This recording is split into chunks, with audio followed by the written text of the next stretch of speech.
longest government shutdown of all time is over, with the president signing the House-passed funding package into law late last night.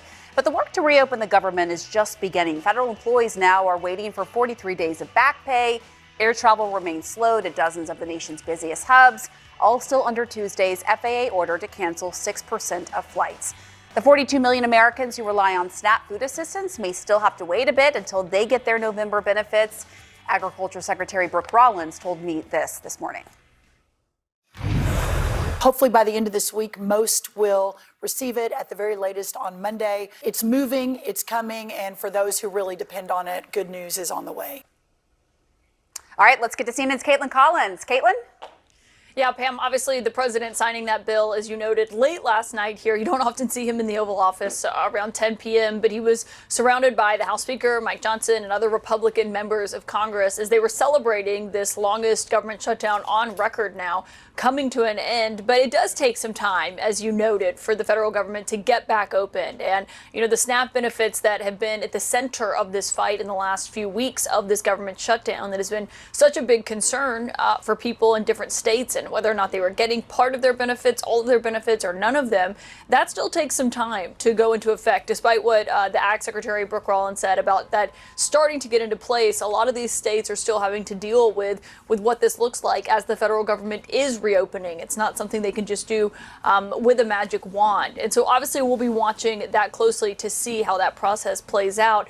But it also comes as we saw the Solicitor General for the United States withdrawing that appeal that they had filed in court as they were trying to argue with the courts that were saying they had to pay out the full SNAP benefits. He was saying, well, now that the government is reopened, it's basically a moot point, and so that didn't need to be filed inside court anymore.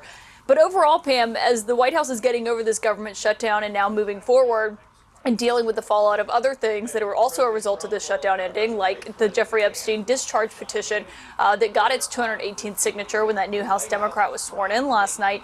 There's also a conversation here at the White House about what was at the center of this fight for Democrats, which is the extension of those Obamacare subsidies, because they are still set to expire at the end of next month. And it is still a question of how the White House is going to handle that and what it's going to look like.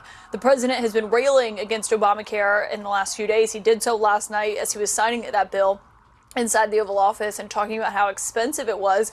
But there is a real question looming for Republicans here in Washington, Pam, which is how they're going to handle that and what that's going to look like going forward. Because I've had some Republican senators tell me they're going to put up a dueling bill on health care when that Obamacare extensions is put on the floor in the Senate next month, as John Thune has promised to Democrats. It's still a real question, though, of what that's going to look like, what Republicans are prepared to deliver to voters. Obviously, that's something that's been a long struggle for them, and it is still very much a real question for them here in Washington, despite this government shutdown coming to an end. Yeah, and time is of the essence because, as you noted, those premiums are going up. Caitlin Collins at the White House, thank you so much. And be sure to watch Caitlin's show tonight, The Source with Caitlin Collins. She'll speak to Epstein and Maxwell survivor Annie Farmer. That's tonight at 9 Eastern on CNN. Don't miss it. Well, even with the government now reopened, airlines are warning that normal travel patterns are still days away. Across the U.S. today, more than 1,000 flights were canceled and 2,200 were still delayed. So let's get to CNN's Pete Muntean at Reagan National Airport near Washington. When could we see air travel get back on track? Because I know a lot of us are thinking about the holidays here, Pete. Yeah, the shutdown hangover, Pamela, has not really worn off yet for the airlines. The good news here is the reports of short staffing at air traffic control facilities across the country has gone way down. The high water mark was about 63 facilities with short staffing on Saturday. Now that number down into the single digits. The big question now, though, for airlines and for travelers, how long will airlines have to comply with this Trump administration mandate to slash their schedules by 6% at 40 major airports across the country until further notice? Here is the new memo from American Airlines to all of its employees, in which it says it may still take a few days for normal controller operations to resume, and we may need to continue to reduce schedules to comply with the FAA's emergency order requirements. I want you to listen now to Delta Airlines CEO Ed Bastian. He says that he's feeling positive with the Thanksgiving rush on the horizon, and airlines cannot wait to return to normal. Listen.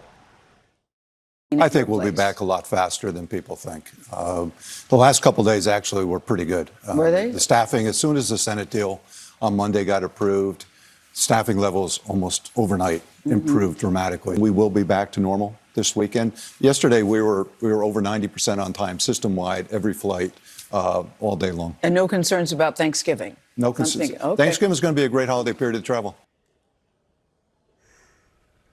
Cancellations are also way down. 2,900 was the big number we saw on Sunday, due in part to these air traffic control staffing shortages and some bad weather at major hubs. Now the cancellations hovering around 1,000 nationwide. Most of those are the preemptive cancellations, airlines having to comply with this Trump administration mandate.